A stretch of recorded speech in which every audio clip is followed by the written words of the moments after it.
that time a few weeks back when Brian Hayes did that toe tap thing and found some timing and hit the ball all over creation, and it lasted a week and a half? Good morning to you. Good Thursday morning. I'm Dejan Kovacevic of DK Pittsburgh Sports, and this is Daily Shot of Pirates. It comes your way bright and early every weekday if you're into football and or hockey. I also offer daily shots of Steelers and Penguins, where you found this.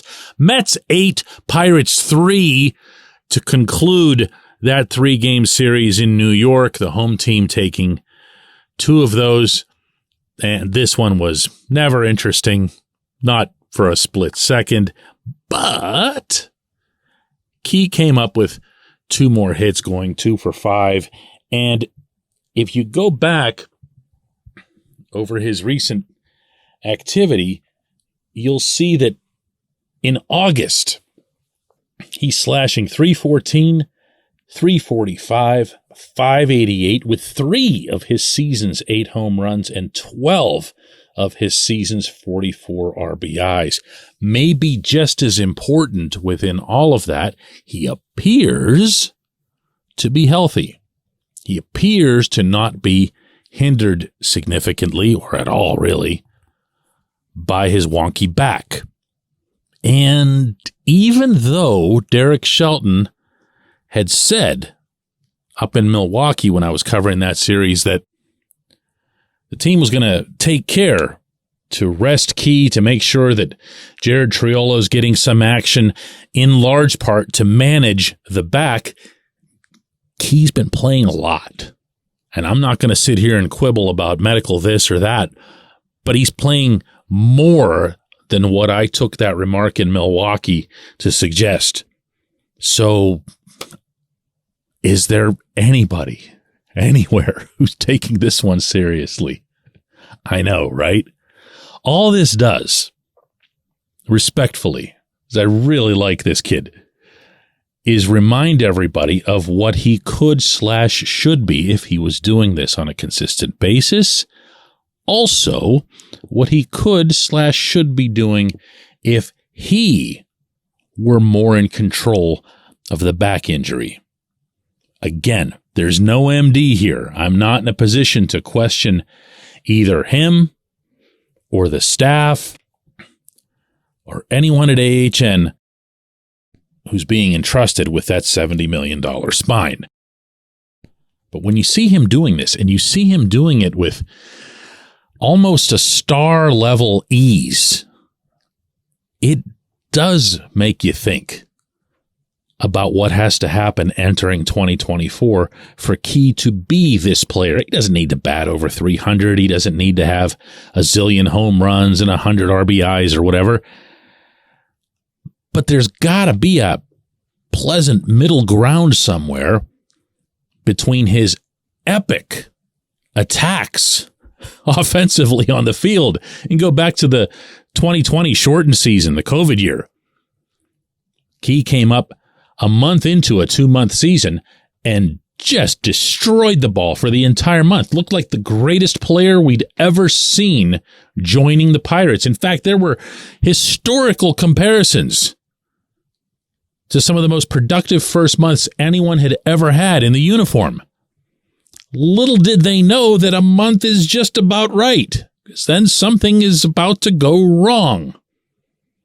Now, after yesterday's game in New York, Shelton, the former hitting coach, brought up that Key is putting the ball in the air. He's elevating, it was the term that Shelton used, to all fields. And when he does that, he's okay. And that jibes completely with the hit charts, spray charts, exit velocity charts, everything that Key shows on a regular basis about when he makes a lot of outs is that he's hitting the ball hard, but he's hitting it on the ground. The same was true in the latter portion of his minor league career, but at the time, it was roundly dismissed because young players get to the majors, and you've heard this one a million times, doubles turn into home runs. Why? They get better at reading off-speed pitches and they can get under them. Well, in Key's case, there's always some tweak that everyone will end up talking about. In this case, it's something to do with his footwork, some timing. It's not the toe tap. It's something else.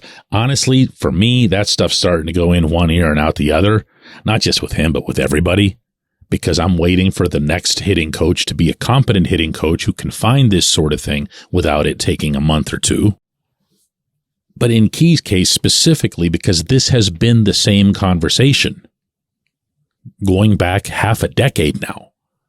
We've been waiting for Key to get under the ball, to elevate it a little bit. That's always a timing issue. To an extent, it's a launch angle issue. It's all those other things. But the bat speed is there. The pitch recognition is there. Heaven knows the patience is there. So if we see this once every 3 months or so, why can't we see it more often, presuming at least close to full health? Why is that? And how is that acceptable to the upper management people who are signing his very large checks? There are answers to be had. If they don't have them internally, then they need to figure out why they can't come up with answers internally. When we come back, J1Q. This portion of Daily Shot of Pirates is brought to you by our friends at North Shore Tavern. That's directly across Federal Street from PNC Park. It's home of Steak on a Stone, an eating experience, underscoring the word experience. The steak is brought to you partially cooked on an 800-degree stone, and you do the rest. It's a ton of fun, it's a great meal, and it's a baseball atmosphere like no other in Pittsburgh. North Shore Tavern, right across Federal Street from PNC Park. Your front door, your car, your bike, your computer, your gun. Safety is a habit. Every day you lock and secure your home and everything you want to keep safe. Gun safety and responsible storage are no different, and the best way to help prevent accidents, misuse, and theft. If you have a firearm, own it, respect it, and secure it. Visit ProjectChildSafe.org. Brought to you by the National Shooting Sports Foundation and the Bureau of Justice Assistance.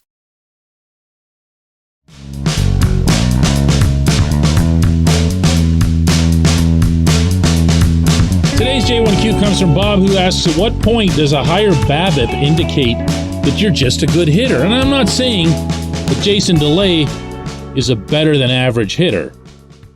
But does Roberto Clemente's career 343 BABIP mean that he was very lucky, or that he was, in fact, a great hitter? For anybody who missed yesterday's episode, Bob's entire question is going to sound like hieroglyphics. So I'll refresh here. BABIP stands for batting average on balls in play, and it's exactly what it sounds like. If you put the ball in play, that means anywhere in fair territory that isn't a home run. It's just somewhere in active play. Almost everyone should end up around 300 in terms of batting average on those balls. If you're way over that, it means you're getting way lucky. You just happen to be finding splotches of grass. If you're way under it, you're getting robbed. Now, nothing is universal with this type of truth. It just isn't. But when I saw DeLay dropping all these Texas leaguers and squibbers up the third base line and just finding some fortunate chalk in the outfield, I was wondering if this guy wasn't the all-time king of BABIP, and he was way over that water level 300 mark. Then after that, he went into a horrible funk, and that was very much predictable. Now, there are categories within this. There are mega variables within this. And the biggest one is how hard you hit the ball. And that's why there's all this modern emphasis on exit velocity, which, by the way, can be applied to any point in the game's history. You know who had a reputation for hitting the ball as hard as anyone on a regular basis? That's right, Roberto Clemente. He smoked the ball. In fact, since I was talking about launch angle and elevating in the opening segment, there was a very common belief in baseball at the time, based on everything that I've heard or read, that Clemente could have had many, many, many more home runs had he adjusted his swing in a way that he was going for the fences. That wasn't something that was very comfortable for him, so he didn't do it. And in fact, he became something of a notorious high ball hitter. Maybe even just in your head right now, you can picture some of the old Clemente reels of that swing where it almost looked like he'd climb up on his tiptoes. You know what I'm talking about?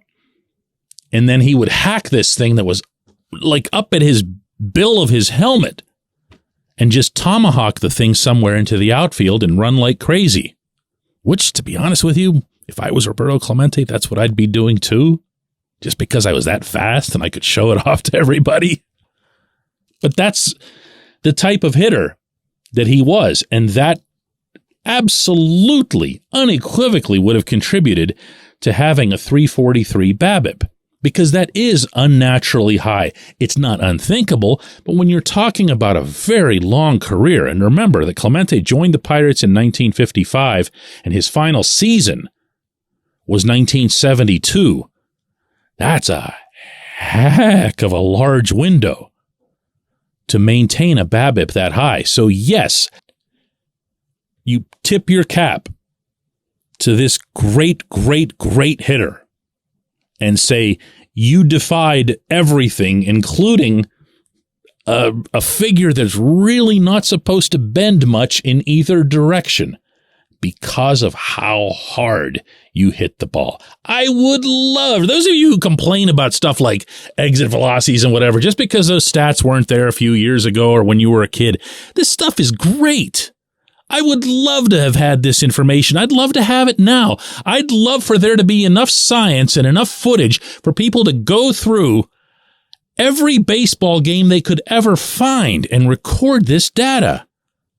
I want to know how hard Clemente threw that ball from way deep in the right field corner to that standing, idle Manny Sanguillen in the 1971 World Series that kept the Baltimore runner at third. I want to know that it was the hardest throw in franchise history. You see what I'm saying here? This stuff is fun. Just let it in, you know? It all applies and it's all real. I appreciate the question. I appreciate everyone listening to Daily Shot of Pirates. We're going to do another one of these tomorrow.